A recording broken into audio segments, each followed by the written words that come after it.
been most successful? I think as the overall manager of the whole brewery, I've been successful because I found people to manage under me. I'm not a good person manager. First of all, I learned what my weaknesses are, and then I hired to my weaknesses. That's always the best way to do it. So I found managers that actually are better at managing people than I am. And I think that's probably what makes my management most successful is I don't do it.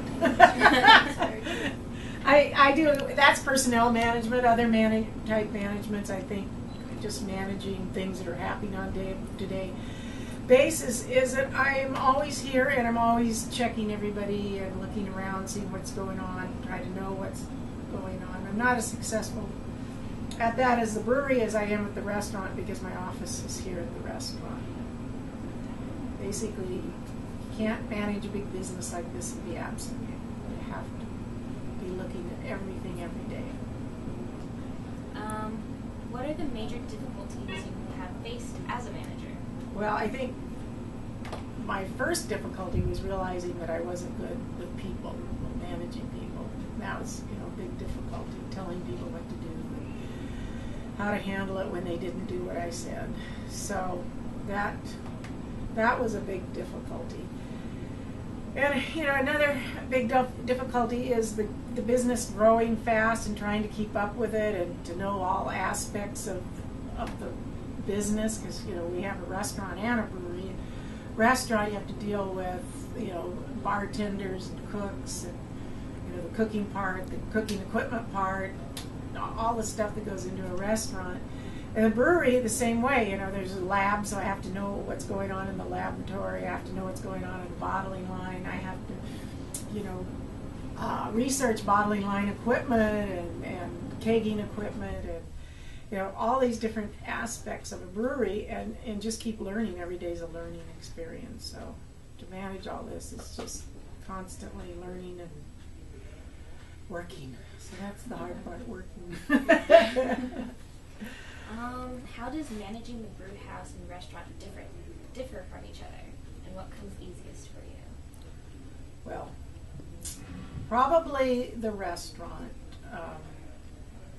comes easier because my office is here and I really know the people and we can work well together. The brew house has always been difficult because there's young boys trying to be brewers and they have not a lot of brewing education where I had a lot of education, college education, and so they know it all, and they kind of cycle through. Brewers are like cooks; they come and they go. So it's always this constant tension with young boys trying to tell you how to brew beer and trying to change the recipes that are really successful, like Great White or Downtown Brown. They think they know better how it should be, even though I've had the brewery for 20 some years and the product is popular because it's what people want. So that's one of the real difficult parts of brewery management. It's always the people. Equipment and all the growth and everything is a lot easier to manage, but it's definitely people and their personalities. It's the hardest. And of course they're the most important piece of equipment you have in your company because they're the people who make the company as your employees. Do you believe Lost Coast will ever become big enough to become global? We're already global. How's that? We ship beer to Australia, Korea, Puerto Rico, Japan, and of course most of Canada. So the only thing holding us back right now of doing Europe is that the brewery's too small. Once we get the brewery enlarged and able to make as much beer as we want to, we'll probably start selling in Europe. Would you consider having breweries in those areas and not just like shipping out the beer, but actually? Yeah, it's a good idea, but I'm getting a little old to start thinking about pass it down. Yeah. So, some of the breweries are doing that, like Sierra Nevada's building a brewery on the East Coast. Mm-hmm. One of the breweries is trying to build a brewery in Belgium. For why, I don't know. And Fat Tire, New Belgium is building a brewery on the East Coast, which I think is a good idea. I think East Coast is better than trying to build one in a foreign country, because there's such a market here. Until that's completely taken up, there's really no reason to go to Europe, because flying to Europe is not easy. Not cheap. Definitely. Well, I know you have international beer competition, Mm-hmm. since there's all those different other foreign Yeah. beer companies. We don't do a lot of competitions. I'm not really in favor of competitions at all. My brewers once in a while sneak some of our beer into a competition just because they want to get some ribbons and put them up. But competitions are pretty phony in my eyes, because these guys sit down, and they're usually guys, and they'll have like 20 beers, and by the time they sip the third one, they can't taste a thing, and so it's just a pig in a poke. So it really doesn't mean anything. And a beer that you would like, you may hate. Yeah. And so how are you judging this? There's unless it's like bacteria and it's spoiled, or it's just a lousy beer. We make the best beer in the world in America, and they're almost all good. So going to a contest is just this ego thing that some people have, and they have to have these awards. They don't do. We don't have anything about awards, I don't think, like Great White. But would that stop you from drinking Great White? No. If it's a good beer, it's a good beer, no matter That's what. right. So People are going to buy it. that's my awards. Um, Spiel. What gives Lost Coast Brewery a competitive advantage over fellow competition, such as like Bud Light and Heineken? Well, they're doing a lot better than I am. So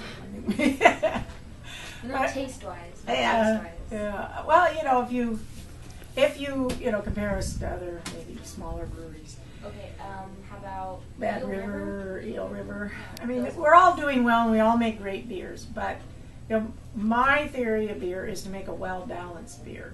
I like to make the hops balance the malt, and have a lot of mouthfeel and flavors. So a lot of the breweries, again, the guys really just want to throw in a lot of hops. They want to make it really bitter, and especially women don't like real bitter beer, because evolutionary wise, we raise the children to things, all the poisons, not all the poisons, but most of the poisons are alkaloids, which are bitter. So women tend to stay away from bitter for survival reasons, and also if there's bitter in the breast milk, the baby doesn't eat, the baby dies, there's the end of evolution. So over the millions of years, we have tended to not like bitter, and so I think my beers have been real successful because more people don't like bitter as opposed to those who really like bitter. And I love IPAs myself, but it's sort of a learned thing, and so we sell a lot more beer by not being bitter. So that's why we're sort of we've grown larger than our compatriots in the county. When you and your business partners first started Lost Coast Brewery, what vision, goals, and overall aspirations did you have? When we first started was, I wanted to make beer. I saw the brewery down in Hopland. Mendocino Brewery was the first one to open brew pub here, and I saw that, and that was it. That's what I wanted to do. So, it took 6 years to get the brewery open, but my aspiration was to make the best beer in the world and be successful at making beer, and have people love my beer. So, and then after that, it was trying to stay in business. Well, like all business. My aspiration is keep it going. stay in business. What type of regulations do you need to go through to start a brewery? Oh, Lord. There's so many of them I'll never remember. The first thing is, you have to find a place to do it, and that's what we're having a problem with right now, because we need to build a new brewery. So you have to, find a building with the right zoning, and get the permits to do it, and get building permits to build it. And then once you get it built, you got to get permits from the state alcohol board and the federal alcohol board. And I know because you got to get federal ID numbers, and there's health department laws. So there's just all kinds of things. Lots of hoops to jump Yeah, through. lots of hoops. How did you budget for these obstacles? Didn't. Did you have investors or? any Well, type what of capital? happened was, it was my idea. I had a friend who was going to help me in the business part because I'm just not very good at sitting down and doing business plans and stuff. And I had, I think, $35,000 in the bank or something, very little money. And so we got my friend's old boyfriend that had some money to give us a little bit of money. So then we went to the city and we got a loan from the city for the redevelopment, which we don't have anymore. And then the city helped us get a Department of Commerce loan from the State Department of Commerce. And that isn't available anymore either. They got rid of that. So we were lucky we did it at a time when there was city and state money. So we got all that money and we started remodeling this building. The brewery was right here downstairs, and it took every cent we had practically because the contractor lied about the amount of money and about the amount of time. So it took twice as much money and twice as much time. So we, started finding money from friends a little bit just to get us going. But there wasn't an actual budget. I mean, we kind of guessed, but that's the way it is with business and business plans. They are just guesses, so you have no idea. And so it's hard to budget for certain things. You just kind of hope and pray you have enough. You make a budget and then you double it. When you set objectives for your company, how long does it usually take for you to implement them? A lot longer than I ever expect.